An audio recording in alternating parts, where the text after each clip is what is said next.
अब आप समझ रहे हैं कि कैसे वो ग्रीनबैक डॉलर बना, कैसे डॉलर दुनिया को डोमिनेट करने लगा, और आगे चल के यही जो डॉलर था ना वो पूरी दुनिया की रिजर्व करेंसी बना।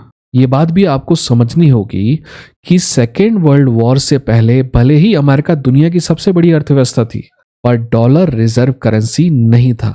उस वक्त रिजर्व करेंसी कुछ और थी। ज्यादातर माध्यमों से हमें पता चलता है कि या तो पाउंड, ब्रिटिश स्टर्लिंग पाउंड, या फिर गोल्ड को दुनिया की रिजर्व करेंसी माना जाता था, और ज्यादातर लोग तो सिर्फ गोल्ड को ही रिजर्व करेंसी मानते थे, यानी कि दो देश एक दूसरे से व्यापार करते थे तो सोना या चांदी के रूप में एक्सचेंज करते थे। ठीक है ना। गोल्ड ही वो चीज थी जिसके दम पर दुनिया में करेंसीज की असली कीमत तय होती थी। और उस समय तक ना अमेरिकन जो डॉलर है वो गोल्ड बैक था, यानी आपके पास डॉलर है तो आप उस डॉलर के बदले में गोल्ड ले सकते थे, और अगर आपके पास गोल्ड है तो उस गोल्ड के बदले में डॉलर ले सकते थे। सीधा साफ सिस्टम था, क्योंकि डॉलर गोल्ड से जुड़ा हुआ था, डॉलर गोल्ड बैक था।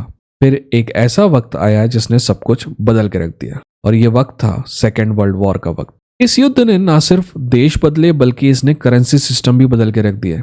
बेवकूफों को लगता है कि पावर जो है वो बंदूकों से आती है, तो असली पावर ना करेंसी से आती है। और ये जो डॉलर है ना वो कागज का एक सिर्फ टुकड़ा नहीं है, बल्कि एक ऐसा हथियार है जिससे दुनिया पे कब्जा किया जाता है, जिसके दम पे साम्राज्य खड़ा किया जाता है। ये बात तो आप मोस्टली जानते ही होंगे, आपने पढ़ा भी होगा कि दूसरे विश्व युद्ध के दौरान और उसके बाद अमेरिका ने यूरोप के कई देशों की आर्थिक मदद की, बहुत सारे लोन दिए, बहुत सारा फाइनेंशियल असिस्टेंस दिया। लेकिन ये सहायता जो थी ना वो एक ट्रेड ऑफ थी। बात बहुत सिंपल थी। अमेरिका का कहना था कि हम तुम्हें डॉलर देंगे, तुम अपना गोल्ड दे दो। यूरोपीय देशों के पास और कोई चारा भी नहीं था। युद्ध ने उनकी अर्थव्यवस्था को वैसे भी तहस नहस कर दिया था।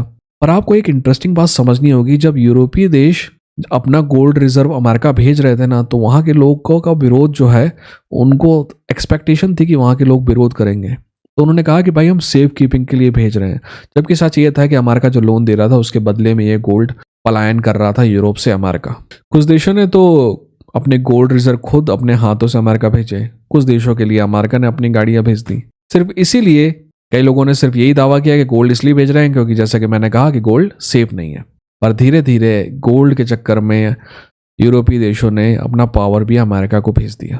देखिए, लोन जो है वो दो हिस्सों में दिए गए थे। पहला तो लैंड लीज एक्ट जो था वो वर्ल्ड वॉर जब चल रही थी तब उसके तहत लोन दिए गए, और दूसरे बड़े लोन मार्शल प्लान के लिए दिए गए जब यूरोप को फिर से खड़ा करना था। दोनों ही बार यूरोप को मजबूर किया गया कि वो अपना गोल्ड अमेरिका में ट्रांसफर करे। सच तो यह है कि कुछ यूरोपीय नेताओं के मन में एक भोली भाली उम्मीद तो रही होगी कि हम अभी तो डॉलर लेकर गोल्ड गिरवी रख देते हैं, पर बाद में जब सब ठीक होगा तो डॉलर वापस देकर गोल्ड ले लेंगे। और उन्हें ये तो पता ही नहीं था कि वो जिस एम्पायर से डील कर रहे हैं ना, वो एम्पायर डॉलर के जरिए रूल करना चाहता है, और यूरोपीय देशों को उसका गोल्ड वापस देना उनके प्लान में है ही नहीं। खैर,